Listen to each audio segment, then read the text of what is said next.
It felt like the season just started yesterday, but apparently we're already on the episode with Dragon. So when Shinra and Joker pull up on Captain Burns, they get straight to throwing hands, no questions asked about it. Burns straight blocks Shinra's attack without even moving his feet from where they were standing. He just slightly shifts his shoulder to the side. Stares at Shinra, doesn't even exchange a word, but we can take about 5 different phrases that he said from this. Number 1, you're a bum. Number 2, you're broke. Number 3, you have no girls in your phone. Number 4, you're a bum ×2. And number 5, take this hit to the chest. Dribbles bro like a basketball, then sends him rolling back like one of Junkrat's wheels. Joker pulls up looking all cool, dropping his axe kick, moving like he's Shinra just to absolutely miss him. Then they start going at it, throwing hands, exchanging blows. Shinra flies in, but Burns blocks his knee. And he blocks Joker at the same exact time. Knocks both of them back, exploding the rooftop without even taking a step. Moving his hands, he just opened his eyes and changed the expression on his face. This dude is straight hacking, bro. Yo, I'm not gonna lie, Shinra, bro, you some trash. Like, why'd I have to get paired up with you, bro? You gonna say that to me right now, bro? And Burns is just straight sitting here charging up his flames, and they're letting bro do it. To be fair though, what could they really do? He was beating them without his flames even being charged. And on the other side, we have Company 8 pulling up to the battle, but someone fell out of the truck. Remember this, cause it's gonna come in clutch soon. So Company 8 busts through the wall and they pull up on the Triple K, but they're missing Shinra and Arthur, their main firepower. Tamaki steps up to the plate like she's ready to hit a home run, and she goes running in at goal. She jumps in straight with her Hadouken, and Hinoa starts airing out the spot. Bling Boy then redirects those bullets and shoots it at her, but she weaves them just in time. Bling Boy starts calling them broken 40 different languages, and then straight starts charging up Pikachu's lightning ball from Smash Bros.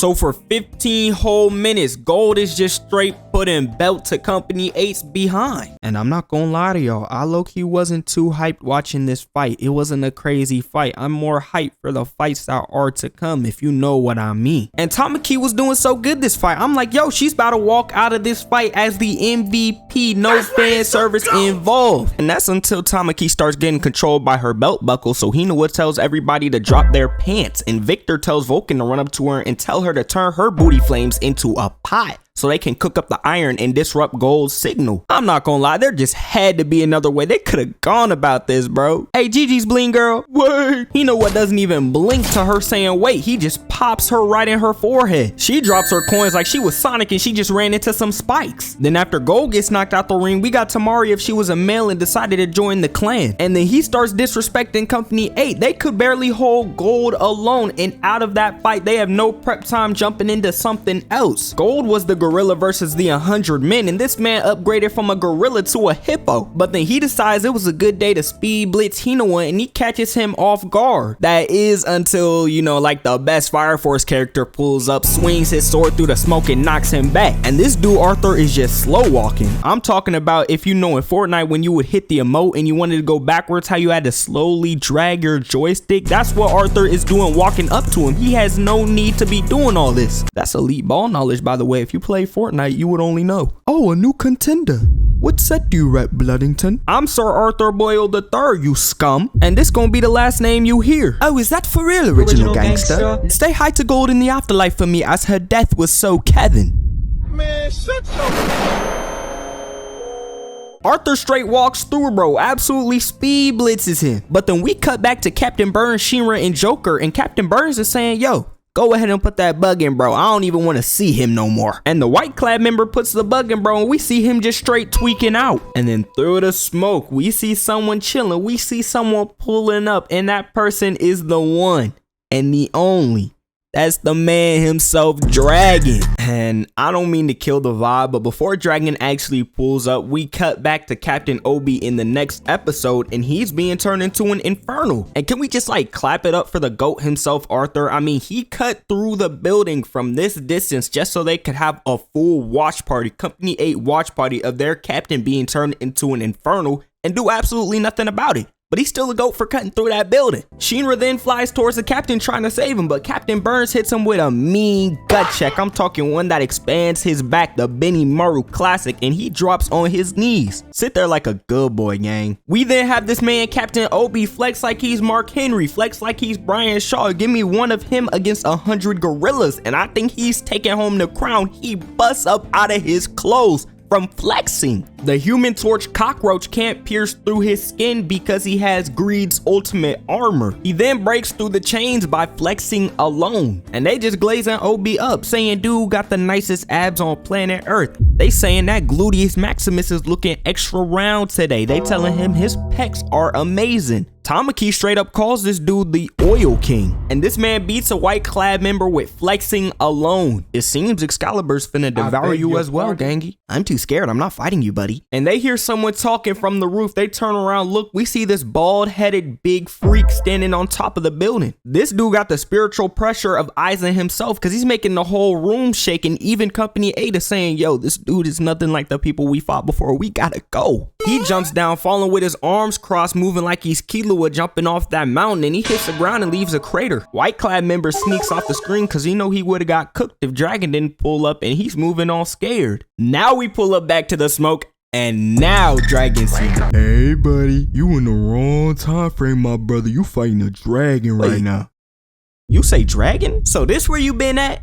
A dragon? So you thinking this a game? You're cooked. So Arthur readies his sword, but looking from the outside into Arthur, it looks like he's getting ready to fight a little goblin, not no dragon with Excalibur looking like this. This a job for a night and night only. I'm gonna need y'all to press off. I mean it, like actually get back. So we see another top-down view of this dude's messed up haircut, and he blows all of Company 8 back with just opening his mouth, but Arthur stands his ground. Dude moving like he's the big bad wolf or something. Knock the video feed signal clean from Victor's camera. This dude's pressure moving like Aizen, what's he doing here? But that gets Arthur hype. He starts talking to Excalibur, and Excalibur grows. And the minute the rock falls and hits the ground, Arthur goes flying at him, hitting his classic move, the Violet Flash. He cuts him clean in the chest, moving like he's Gordon Ramsay, the master chef, thinking he got the most precise cut possible. Turns his back all cool and's ready to put his sword back up, but Dragon's just standing there behind him, just staring. Arthur turns around and gets hit with a mean hit that turns his body into a C. He goes flying through the air, but then he catches himself on the side of a building by cutting a piece and sliding down gracefully. Hey, that's just to go Arthur for you. Yo,